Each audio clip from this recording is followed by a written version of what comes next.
Hello and welcome to your Tuesday edition of the State of Scottish Football podcast. I'm your host, Colin Byers. We are live on Twitter, on YouTube, LinkedIn, and Facebook. With me is my normal Tuesday partner, as it is becoming now, is Robbie. Robbie, welcome along. A Merry Christmas to you. Hi, Merry Christmas. The last show before the big day on Saturday. I've decked out with my Christmas jumper, as you can see. I had full intentions of coming on here and being full of the festive cheer, but a certain announcement has kind of scuppered that slightly. So I'm going to try and be as positive as I can. But leading up to Christmas, though, Robbie, how are you feeling? Are you prepared for the day on Saturday? I am. Well, I've been a bit full of the cold the last couple of days, but I'm also. There's a few things to get, but I'm just looking forward to getting back up to the northeast for Christmas and spending time around with the family and seeing people I haven't seen in a while. Hopefully, in a safe and controlled manner. Yeah, well, I'm actually overly prepared. I think I'm like ahead of the game, which is slightly unusual. So I'm in the back of my head. I'm thinking, oh, I've definitely forgotten something. Anyway, right. So I know, yeah, it's how it is. Anyway, one massive talking point today to go through is the announcement from the First Minister about the new restrictions, guidelines, whatever way you want to put it. Love to know what you guys are thinking out there. What's your thoughts? How is it going to affect your club? How do you think it's going to affect you personally, not being able to attend matches again? Do you think the Premiership shutdown should be brought forward? There are discussions about that, which I think we'll touch on as well. And do you think maybe the Championship, League One and League Two and below should maybe suspend for a few weeks as well? Let us know your thoughts. We'll would love to know what you're thinking. So first of all, then, Robbie, your reaction to the announcement that we are essentially going to be playing behind the closed doors again. Yeah, it just feels like deja vu again, back to last year. The fact that it's almost 2 years into this pandemic and people have made sacrifices, lots of sacrifices, and it feels like we're back to square one with that announcement. And a word that I've seen everyone use is scunnered, and that's just how I felt this afternoon listening to that announcement. Even though I guess it got leaked before she said it, but still, as that words came out, this is going to happen. 500 fans, which for most teams is absolutely nothing. So to be back to that, it's shambolic, really. And I know you'll get the odd person maybe in the comments saying you need to think about public health over football, but I'm sure we've got to get into why this is, in my opinion, not the correct decision at all. But it's not just football. Obviously, we're a football show, so we'll obviously discuss football. But there are a lot of other things that are being cancelled. There are numerous events, the Hogmanay events that are being cancelled. So it's a wide-reaching public that's going to be affected by this. Yeah, absolutely. And we're also not a political show, so I don't want to get too into politics in terms of parties, etc. But you do see people will turn because people want to do, I guess, the last 3-4 months, especially since like clubs opened, festivals happened again, concerts, which I've been fortunate enough to go to many over the last few months, with people getting that sense of freedom again, to suddenly be taking that away from Boxing Day. It's one of these that I'm unsure, going by the reaction on social media, and we all know social media can sometimes be an echo chamber or not a full, I guess, sample of society, but it seems like a lot of people are going to be affected and very unhappy with the big announcement today, and in my opinion, quite rightly so as well. It seems to be that I think the majority of football fans, going by what I've seen so far, is that we're all pretty much unhappy with this outcome or this decision, and it seems to have united fans and across all divides.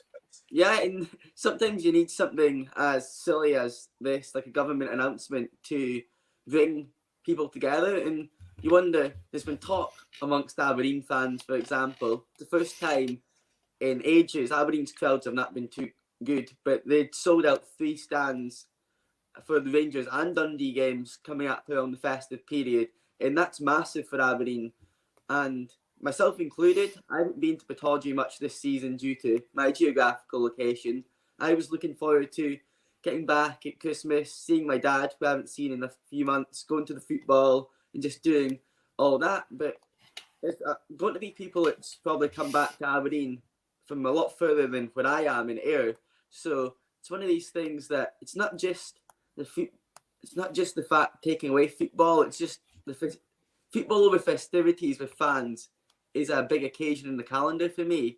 And we're going to go into it probably in more detail about should we have a circuit breaker, what should we do with football, but to be suddenly not having that, like being able to go to football on like Boxing Day or something, that's a tradition for a lot of people. So people will be quite rightly stunned and just think, what is the point now? And I think that's kind of a question a lot of people will be asking themselves this afternoon or this evening as they receive this news. If you've been working all day, you might have not seen it. Be thinking, what has been the point this last 18, 20 months of making all these sacrifices to suddenly, I think as Pine Bovril and put it, you're getting your booster to be sitting in the house?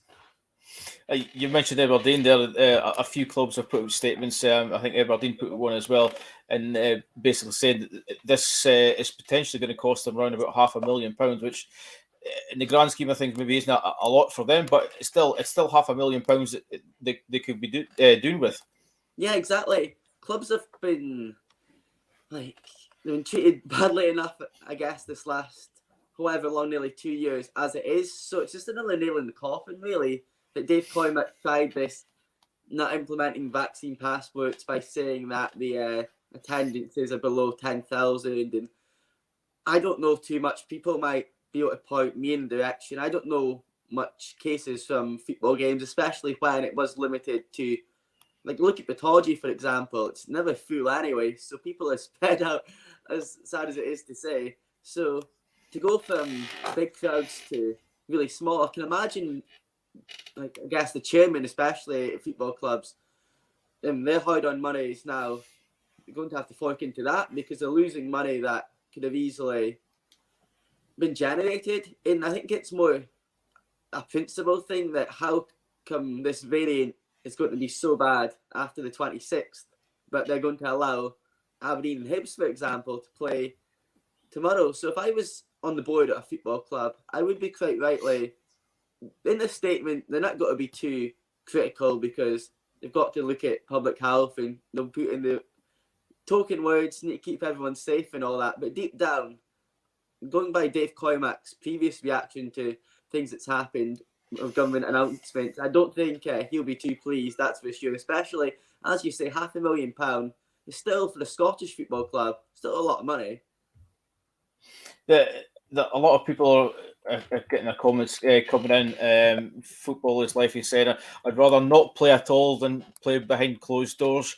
Is that a sentiment you would agree with? Yeah, I totally agree. I got a bit used to, like last year, watching the games on Red TV as a Dons fan. I was privileged enough to get to a lot of games due to being a football reporter, but when it was not, but even then, going to games with no fans, it's soulless and it's not a great experience at all because football fans and the banter, camaraderie amongst supporters, your own supporters, but also you see it when there is a sizable away support or a noisy away support. It's fantastic, and that's what makes the football on the pitch. Yeah, we go to watch that, but the whole experience and day out is what matters. So totally agree with people in the comments saying that, like, football without fans is nothing, and it's a sentiment I totally agree with because who wants to be sitting watching empty stadiums and people kick the ball around when they know that just a week ago or even a few days ago when these restrictions come in, they'd have been in that stands and it would have been full. It's one of these things that just doesn't add up, and I don't think it'll sit well with a lot of viewers either, I'm sure.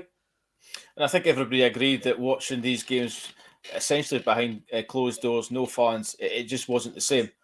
Yeah, it's just not the same at all. It's eerie, actually. Like, went to a lot of Ayr United games because where I'm situated, just along the road from me, Somerset Park, and it was just like you didn't know whether to, like, you sometimes just wanted to clap whatever team just so they could get a bit of like encouragement or celebrate. You'd see some good goals, and it was just no one there to like witness it. And it was one of these things that, what is the point? Like we mentioned, what is the point? Some folk are feeling with making the sacrifices they did. Also with football behind closed doors, because football's not just that spectacle for the TV. And even then, sometimes Sky Sports and all that, they want to make it out like, oh, your season ticket should be a Sky Sports subscription. But watching football on TV with no fans on the screen's bad enough, but being at games with no fans, it's just horrendous. And I think I realised that more when I've been to games over the last however many months since there has been fans back. You appreciate it more, and especially European games following the Dons back in August, like the Karabag game, and it was beautiful. Like the Aberdeen played, just having like the pubs had opened later again, the clubs had opened, the stands were full, and just that whole experience. You sometimes took it for granted. You know yourself going to the football with your friends and family. So to have that back was outstanding, and then to have it taken away from you again, it's honestly something like a kid, but it does feel like heartbreaking, like knowing that you're not going to have that for, they say 3 weeks, but we all know that it's unlikely just to be 3 weeks. Yeah, the statement said it would limit 500 to stadiums. Now, we all sort of maybe jumped on the fact that it's got to be 500 fans, but we're obviously taking into account 500 people within the stadium. So you've already got two sides.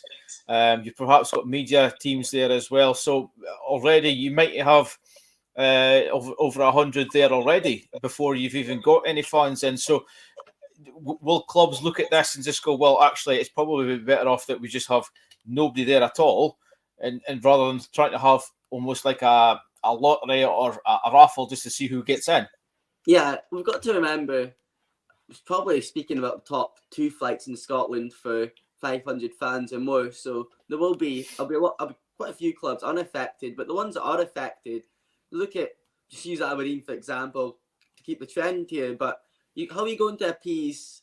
How are you going to decide which 500 people get those tickets? And it'd be even worse for like teams like Celtic or Rangers, who have huge supports and waiting lists for season tickets every week. So it's one of these things that they might just turn around and say, no, we're just not having anyone in. It's not worth it at all. But I don't think it's the last we're going to hear of this situation anyway. I'm sure things will develop over the next day or two, and we might have a clearer picture. The clubs probably, I don't know how much warning they get before these announcements to plan ahead, but I'm sure they'll be behind the scenes all thinking, how are we going to operate this by the time Boxing Day comes? And it's one of these things that they'll just, I guess they'll just have to cope, because I've seen folk online say, oh, football fans should all just turn up anyway in their numbers to these games and all that. But it's like, in one of these things, you just probably got to play the game as much as we don't like it, in my opinion. But it's also one of these things that it just does suck, and that's all I can really say about it. That 500 fans, even if you was one of these 500 fans, or as you say, it might only be 400 fans with the rest of the members of staff, would it actually be a good viewing experience being in a big stadium like Tynecastle, Easter Road, Tawdry, Celtic Park at Ibrox, the traditional bigger 5 stadiums in Scotland? If it's 500 fans in that stadium, it'd be soulless. And I know maybe it's they've spoken about before, it's not about actually being in the stadium. It's more about people travelling in huge numbers and where they'll be beforehand, afterwards, and all that. But even some of these stadiums, 500 in each stand would make more sense to me. But 500 throughout the whole stadium is just baffling. That's what I think. What do you think about it all, Colin? It is just absolutely horrendous. I mean, I've kind of said the same word as what you've been saying. It's just absolutely scorner right now. You're sort of going around in circles.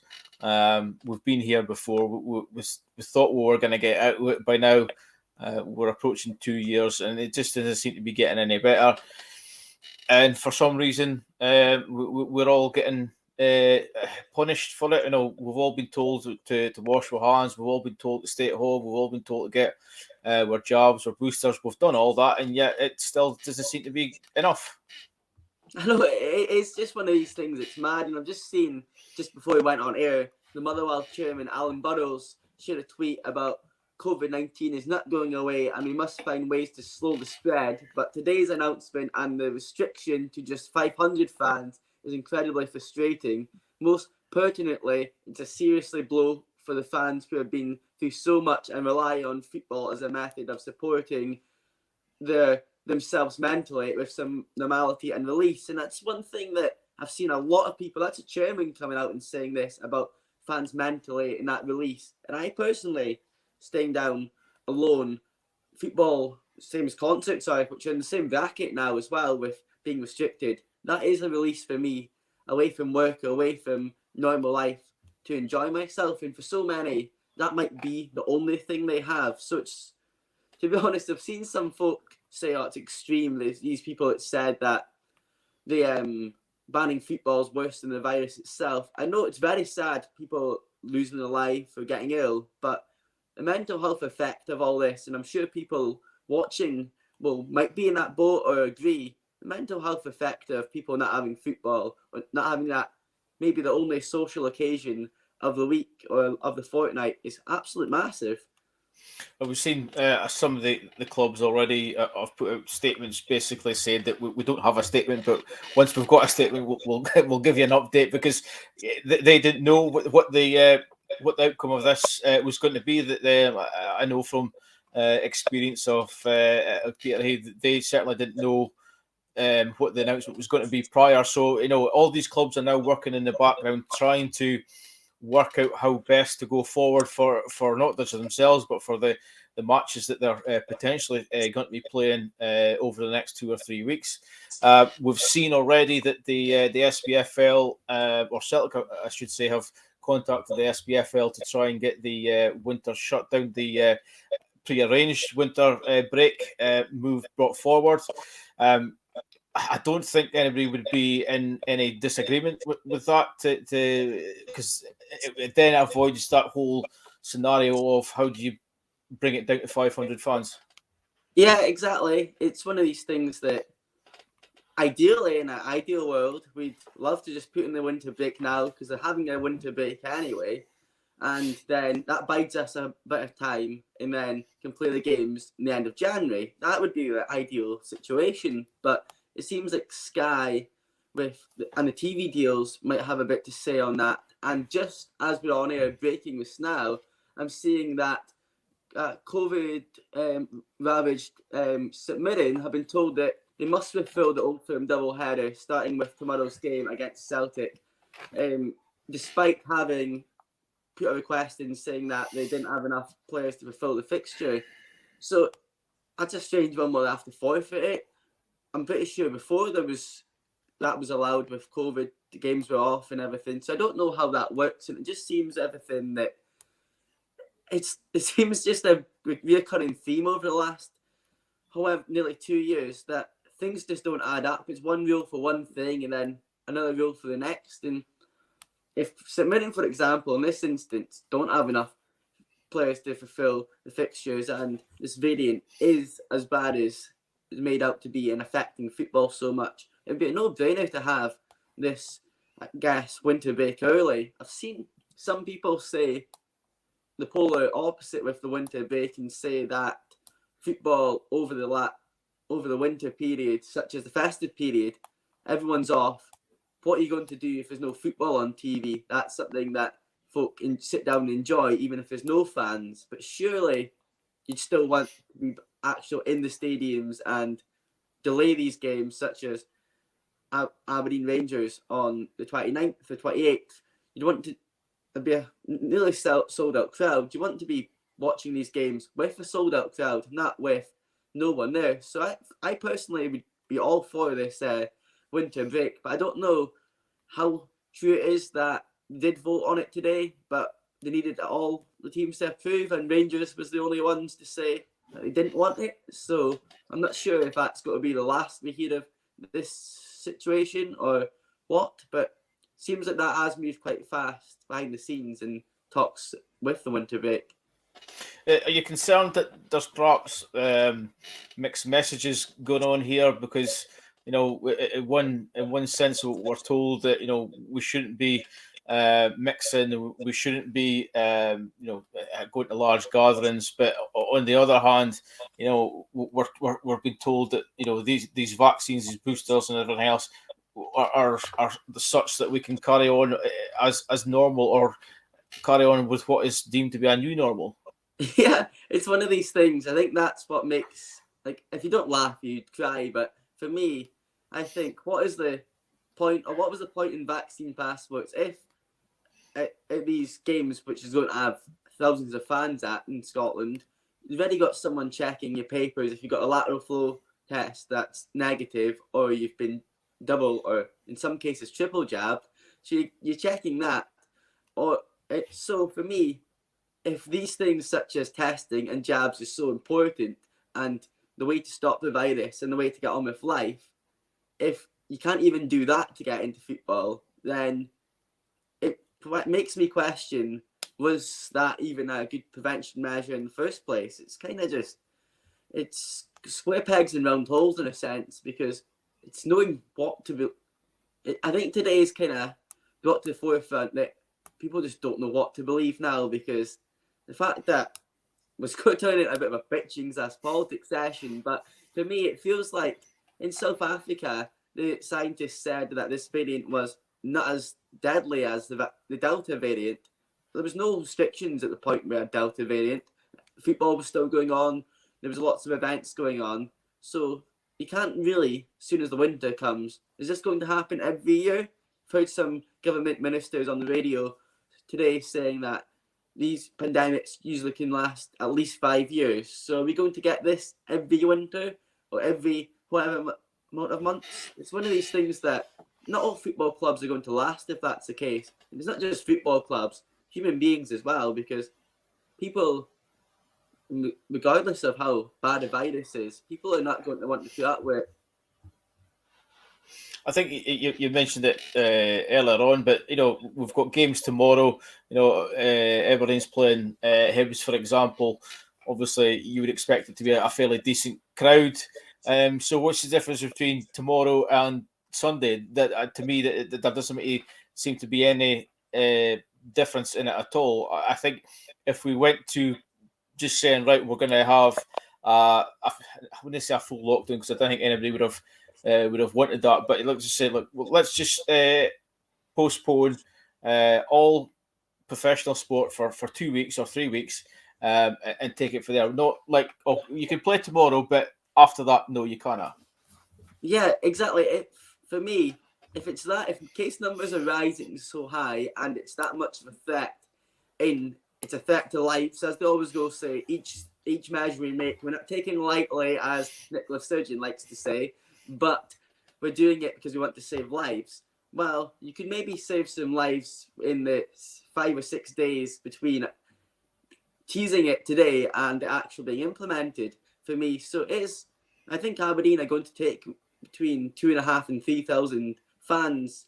I think they've sold out the allocation for Easter Road. A lot of people, they might even get hangers on who want to go tomorrow because they'll know it's the last game for a while. A lot of people have been looking forward to going up to Ross County away New Year, because traditionally Boxing Day, around about Christmas and New Year games, people will go to, they might be working all year, but they'll get that time off. And I think for me, it's no difference between 5 days. So you look at 2 days ago, John Swinney said that I seen today, he said he maybe should have not let that cup final go ahead on Sunday with the crowd that had 50,000. But a few days ago, he said that basically it was fine. So I don't know what the thinking is, and it's one of these that just makes me think, who is running these countries? Are we letting these people dictate when it was clear if they was going to announce a lockdown or a partial lockdown, that 50,000 fans could be a threat if we're going to believe what they're telling us?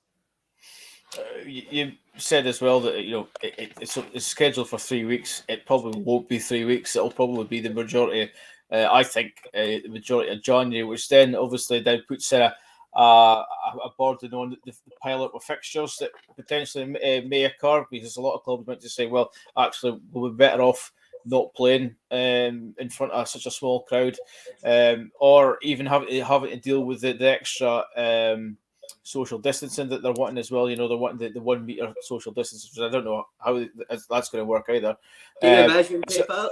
I know. So, and we're going to get back to where we were last year, where it was okay for the Premiership sides to play, but Championship, League One, and League Two, they were told they couldn't. Oh, I know, as a Peterhead fan yourself, that must be incredibly frustrating for the lower leagues to get kind of targeted and then be told you can't play, because I think it was all down to testing last year, but surely testing, like, folk got more used to it, it's probably more openly available, and there's surely ways to go around it, but it just shows it's not just the lower leagues. We've seen Callum Davidson, I think we've seen David Martindale make comments about these players' wives and all that, working normal jobs, and players having Johnston for tomorrow's game against Ross County have 4 players needing to isolate. So it's the whole knock-on effect of the rules, even just the rules in general, before today's announcement, last week's announcement of anyone in the household, even if you're double vaccinated, even if you're test negative, you still have to isolate and all this sort of stuff. It's going to affect the football calendar, and there's bound to be postponements, and that's without taking into consideration January, February time.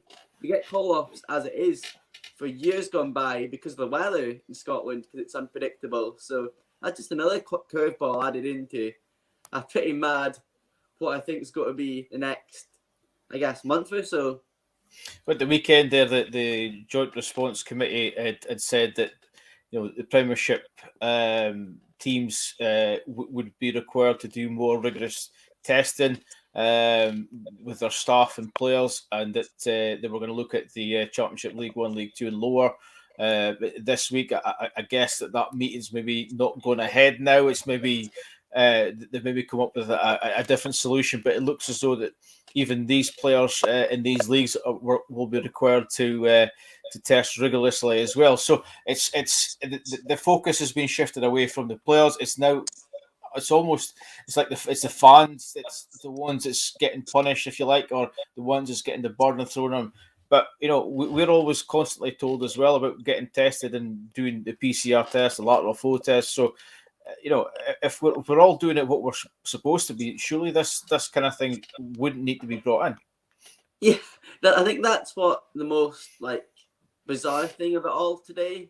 Or as soon as I seen it leaked, I follow a page, Politics for All, on Twitter, and they're always good at leaking / providing links to what's going to be happening and all that, or planned restrictions. And as soon as I seen big gatherings, football, and all that going to be I guess stopping. And the first instance was rage, but the second part was I'm just so glad that some people say I live a really busy and frantic lifestyle, but I'm glad over the last few months I went to as much football games, events, and all as possible, because no one wanted this to happen and be back in lockdown. But it just shows how quick that they can do this to people, and within a few days that freedoms of what we've been used to taken away again.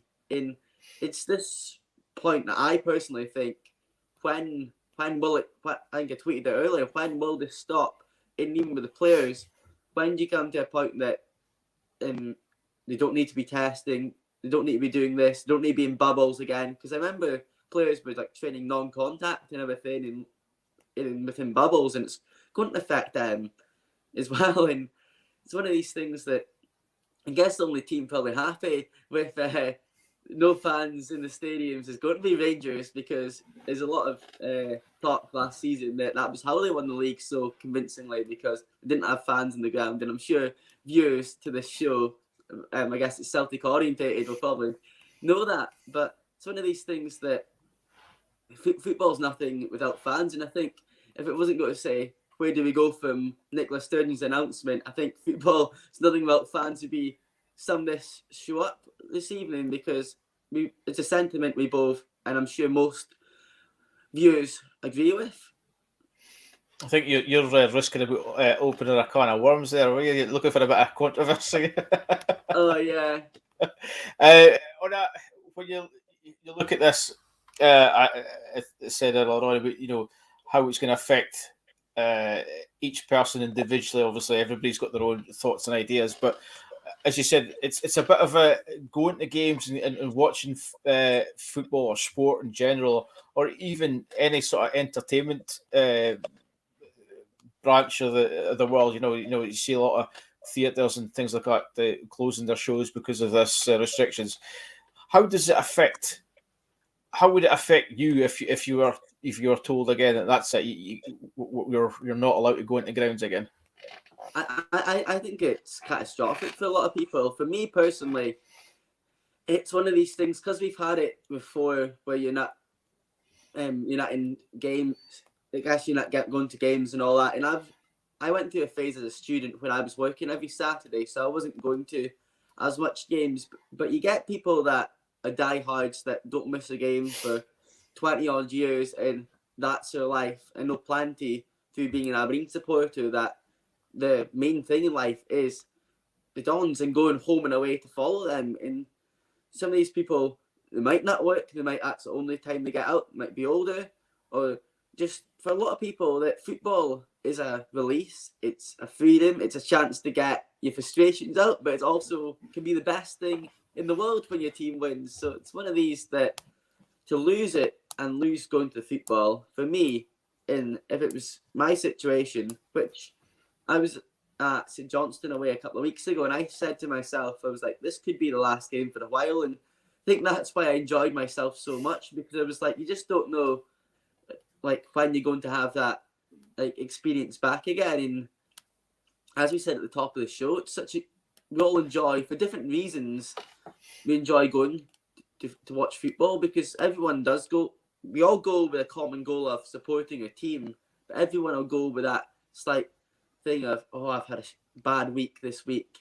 And personally, I'll go and watch my team. This is a chance to just forget about things and just cheer on when I'm filming whatever. So it's, for me, it's just disappointing, and I feel really sorry for a lot of people because I've seen people post on the socials today, like admitting themselves, not trying for help, but just saying that this is the only thing that keeps me going and all that. And I am quite concerned. I know there's a lot of, don't know off the top of my head, but there's a lot of like charities and support lines that can help people in that situation. So if you are one of these people, I'm sure you'll be able to get help, but it's just not great, and just shows that, as we say, it's not just football. Like people, it might be the theatres that escape, the concerts, things like, I don't know, the cinema, but I know bars and all that's got to be changing their rules. So just things like that.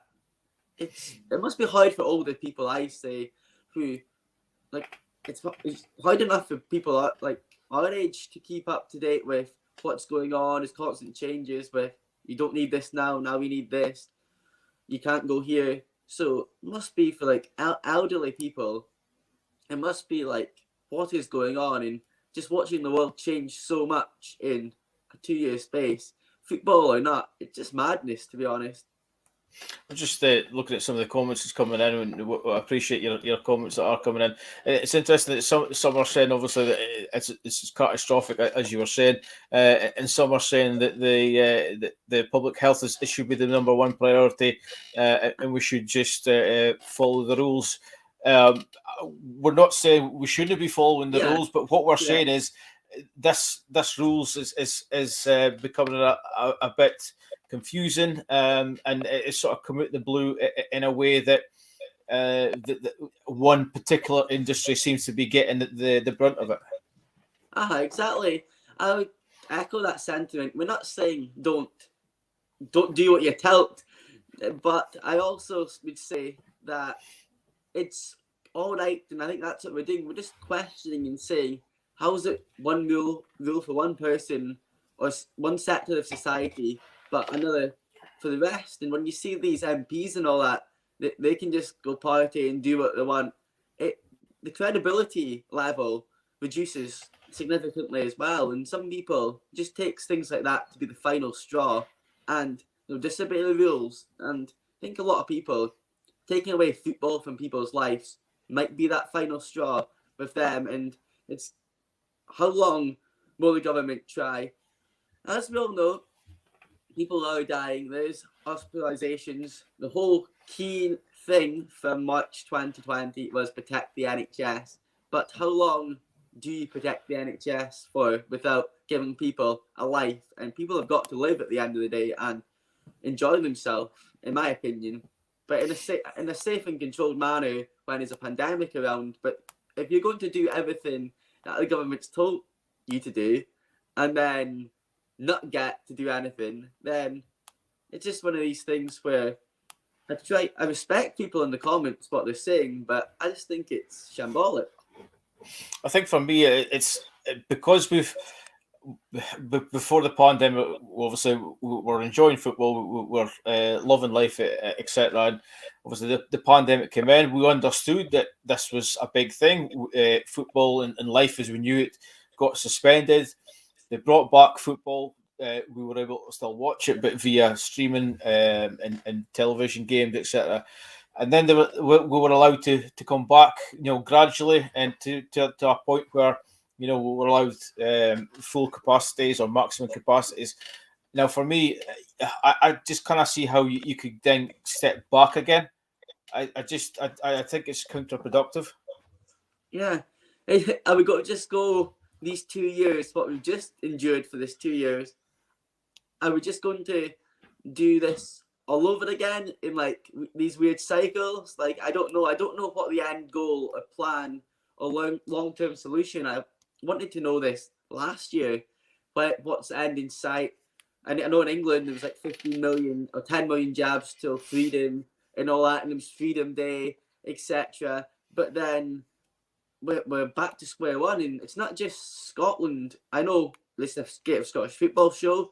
We're concerned about the state of Scottish football as passionate Scottish football fans, and we've got passionate viewers as well on the topic. But it seems to me that at this moment that Sweden, who a lot of people say have handled the pandemic really well, they just imposed new measures today on things like gatherings of 500 plus, etc. as well. And I'm expecting England to do the same in the next few days. So it's one of these things that what guidance are all these people following that we can't see? It's one of these things that for me it's a double-edged sword, because they must be imposing it for some reason, but it just doesn't seem like there's any clear goal or strategy, especially with one sector such as football being punished. And what about the 500 people that do go to football? Could they not pass it on to each other? Like, it's still a large enough amount of people in a sense. Yeah, we were talking about this yesterday on our own podcast, the Blue Toon podcast, which you can check out on Spotify and Podbean. We're sort of looking at what was happening across the border and the amount of games that were being called off at the weekend there because of COVID outbreak, and the fear was that it was maybe going to travel north, but then at the same time, on Sunday night, we were watching Tottenham against Liverpool in a packed stadium, and it was Tottenham that had 3 or 4 games called off because of COVID. So you either sort of just have to deal with it in terms of, right, okay, if you're going to have a call off, you're going to have a call off. Then you've got those games to catch up on, or you just make a blanket ban. You kind of just have it both ways. Yeah, exactly. I found English football at the weekend very strange, because the Saturday games, as Gary Lineker said, the only game was Arsenal. But yeah, because another 5 games were called off on Saturday.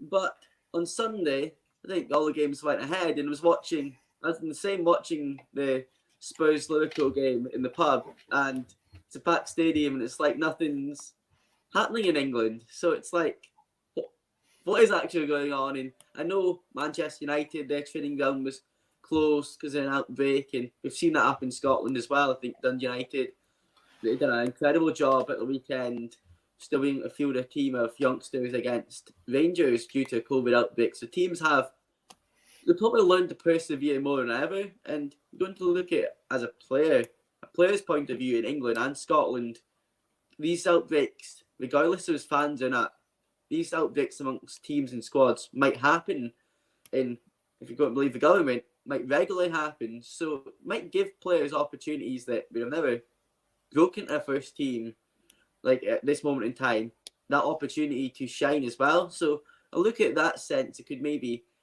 unearth a star, but on the general picture of like looking down in England, like as I do all the time, I like to look at the state of play in different countries to see if it's just Scotland I feel we're getting mugged off in. But it does seem universally that is mixed messages all over the place. We mentioned it earlier on, but because it was just more or less breaking at the time, St Mirren's game, or they've requested that their two games against Celtic and Rangers to be called off because of COVID within the squad. I think that is being turned down as now as well, which if a club is going to come to the SPFL and say, look, we can't fulfill this fixtures, surely it would benefit all parties to say, right, we'll postpone the game to a later date. Yeah, exactly. In my opinion, it's probably actually irresponsible of the SPFL to let the game go ahead if they've got COVID cases in the camp and they want to be seen promoting the right message that the government's promoting. Don't go out unless necessary. Close contacts, etc. They're probably training together, etc. You think they would say, yes, we'll postpone this and play it at a later date. So it's weird how so quickly they've just dismissed it, and I'm not entirely sure why that's the case or what the rules are in terms of for getting matches postponed. But for me, I don't know if I'm going to be controversial here, but if I know the league before SPFL have let Celtic away with postponing the first fixture of the season to play friendly matches, so I can't see if that's allowed. Surely it's only fair, especially if there's a COVID outbreak, which apparently is very prominent in the world at the moment. Surely that should be priority, and the game, public health should come first, and the game should be off. So it's kind of yet again mixed messages, and it's frustrating because St Mirren Football Club have probably tried their best to follow all the procedures and everything as well. It's probably not for the want of trying, and they've ended up in this situation where it's not just players, but apparently staff as well that they're struggling to have available for the match. That's the thing. They've probably followed the guidelines, they've followed the protocols. It's in place, so they've done everything that you would think they've been asked of.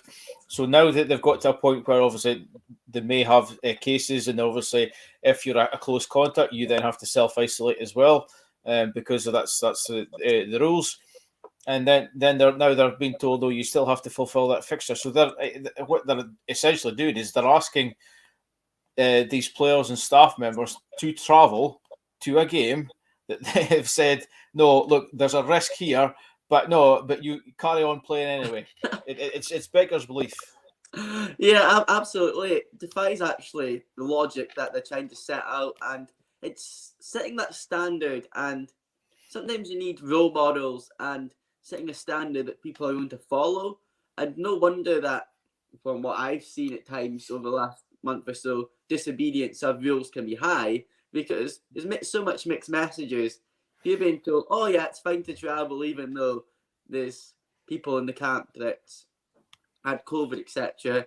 It's baffling, and I've seen a lot on Twitter today, Celtic and Rangers fans saying, because it's supposed to be an Old Firm game and that'll be affected by this new rules as well, and people are saying postpone the St Mirren game between Celtic and St Mirren and move the Old Firm game forward. And I'm like, I'm sure these fans would love that, but I don't think the First Minister would be too pleased.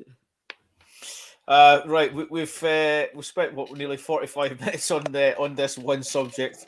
It is still fairly fresh. It is still fairly new. So all the details in terms of the logistics and that are fairly are still to be ironed out, I guess. But all we know that is that football grounds are being told that they're going to have a maximum of 500 people, whether that's 500 spectators or whether that is 500 people, that including players, staff, etc. So hopefully, when the guys are on tomorrow, they'll have a bit more detail, and we'll be able to dissect it a little bit more. But what we're going to do for the final 15 minutes or so is going to talk about the two games that we definitely know are on at the moment, and we'll say at the moment because these things seem to be changing on an hourly basis. But we've got Hibs Aberdeen and we've got St Johnstone and Ross County. Both huge key games. We'll start with St Johnstone, Ross County then. It's a key one at the bottom of the table. St Johnstone obviously are now bottom. They do have games in hand. But this is going to be a big one for them to try and claw their way back out with that relegation spot. Yeah, absolutely. Because on paper, and I don't think St Johnstone have got a bad team on paper at all. I know they lost a couple of key players in the summer, but still got that nucleus of a squad that won the cup double last season. So it's quite frankly, goals are letting them down. They've only scored 9 goals in 18 games this season, so it's not good enough. I know Callum Davidson wasn't too pleased with his striker against Rangers during the week, and then subbed him off at half-time. Stevie May came on, was also played more of the game in his own half than anything. So it's finding that balance. His number one striker, Chris Kane, has been having to isolate. So that's a frustration as well.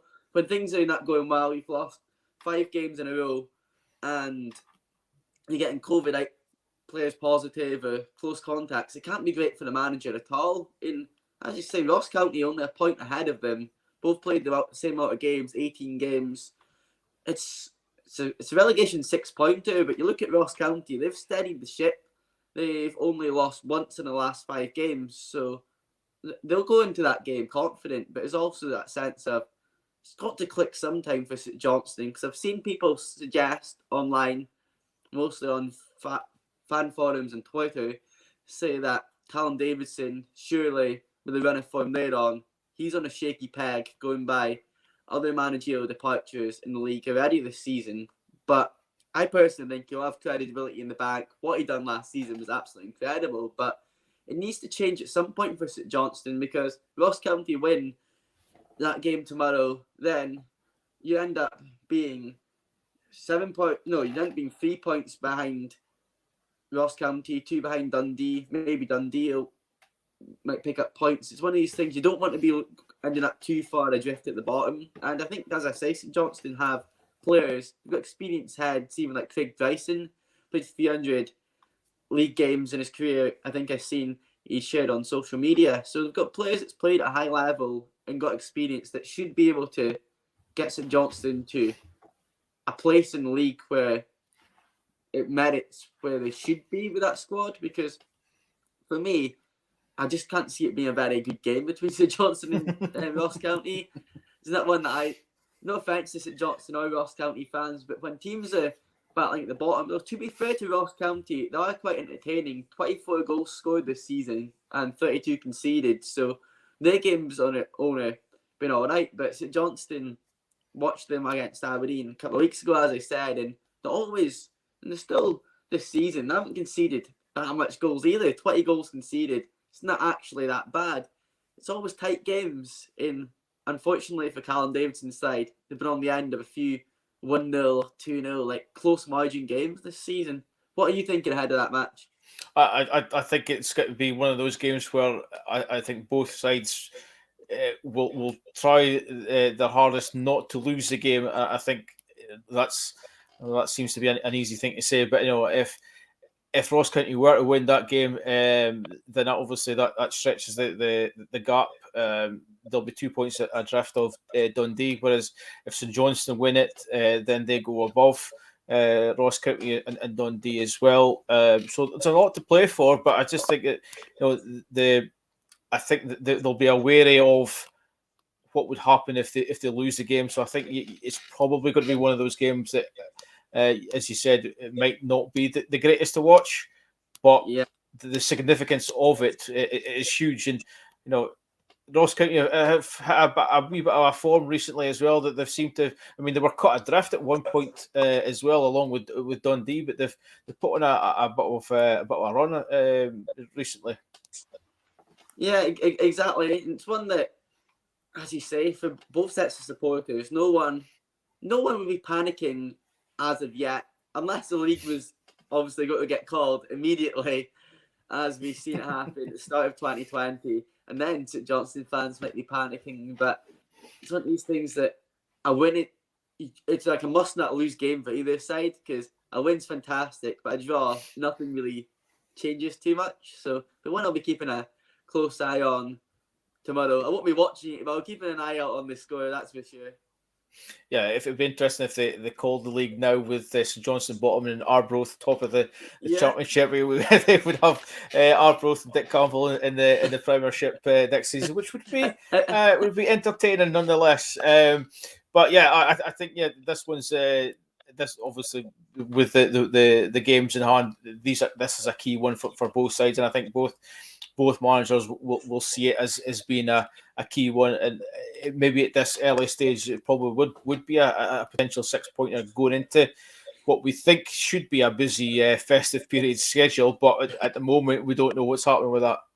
I just might touch on Ross County. You say, like, I guess the recent renaissance from being cut adrift at one point to where they are now.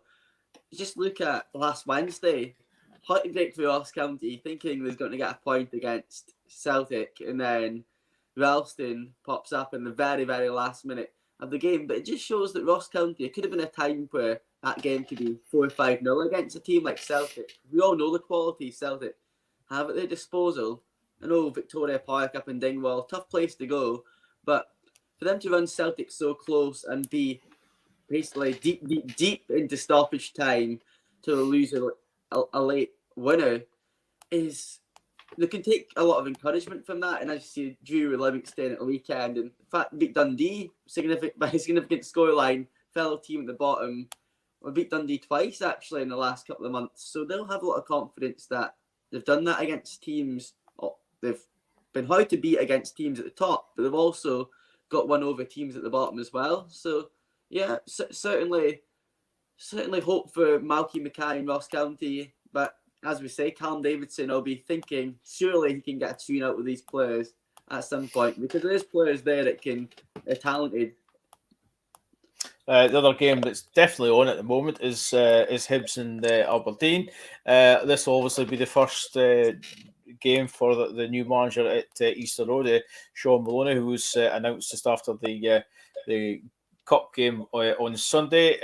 What are you expecting from Sean? I know obviously I think we spoke about this last week when we were on, it was potentially that he was going to get be involved, but now that he is being appointed, do you think it's going to be a good appointment for Hibs?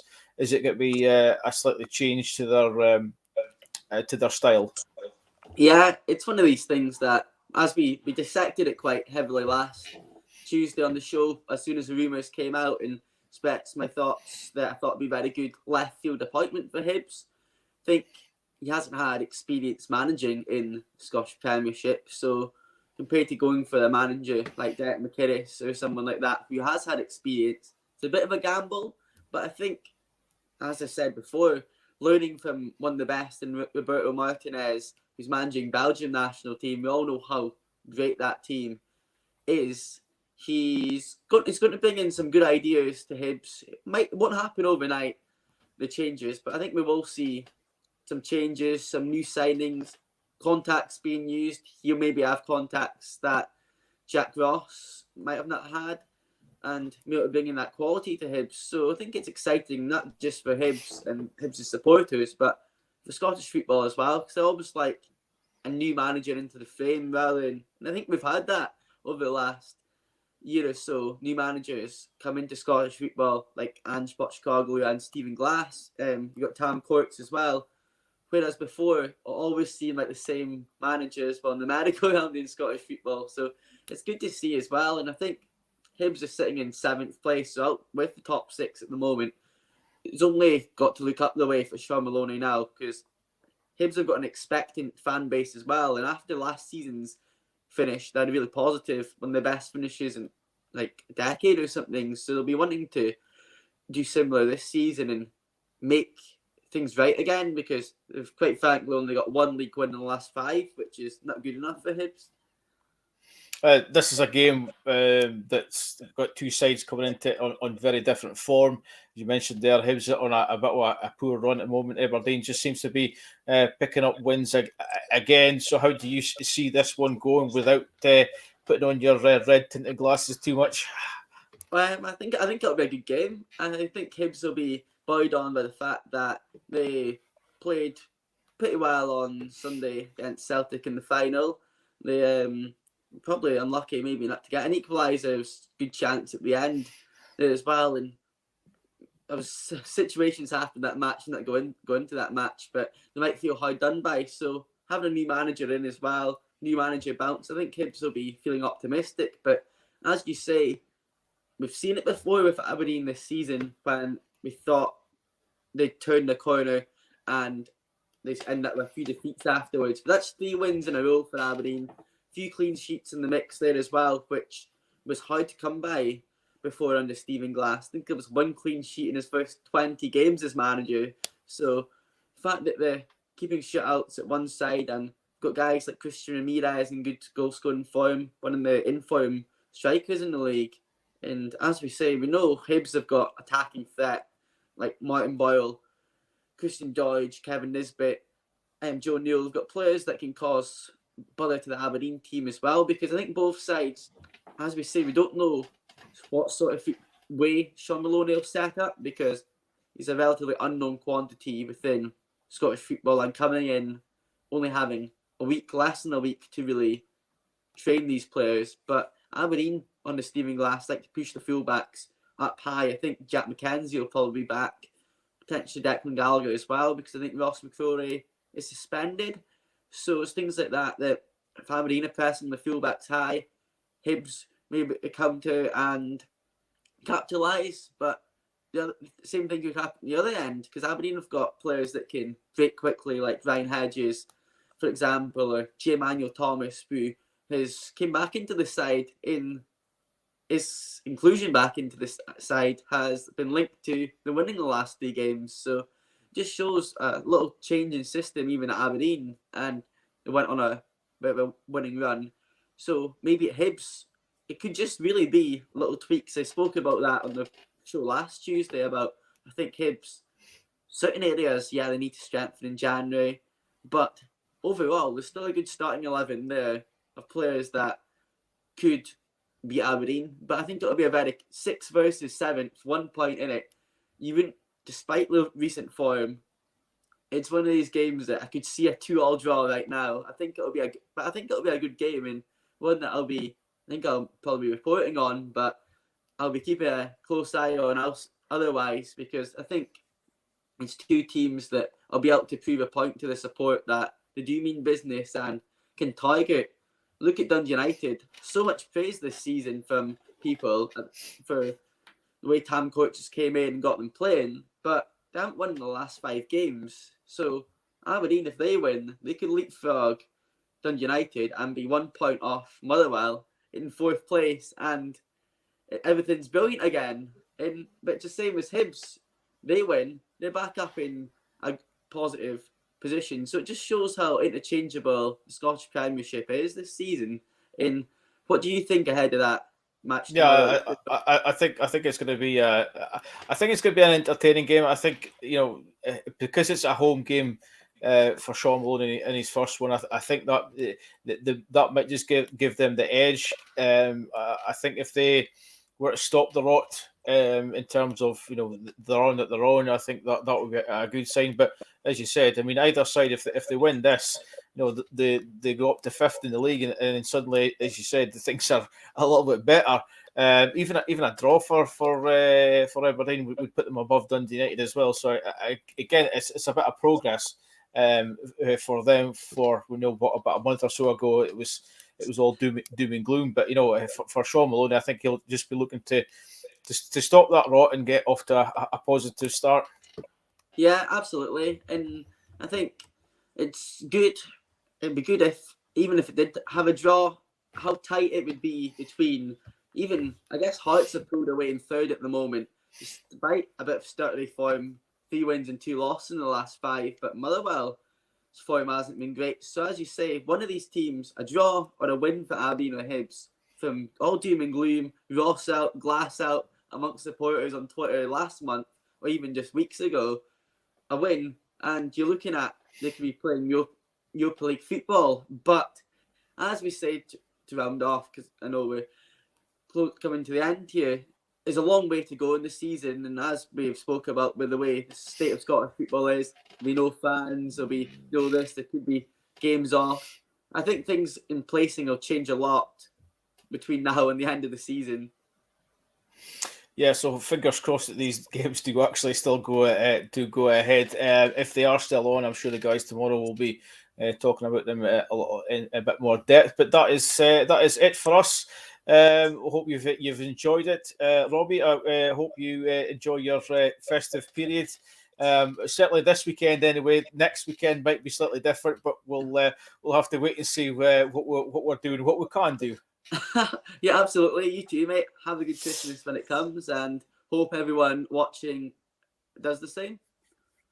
Yeah, thank you very much. And I think that's it for certainly for me anyway. I think I'm going to take a wee break over the festive period. I think this is still going to carry on, but so I will see you all after the new year. Fingers crossed. As I say, we'll still be allowed to do this, and we'll still have some kind of football to talk about. But until then, thanks very much for watching. We wish you all a very Merry Christmas. We will see you all again very soon. Cheers.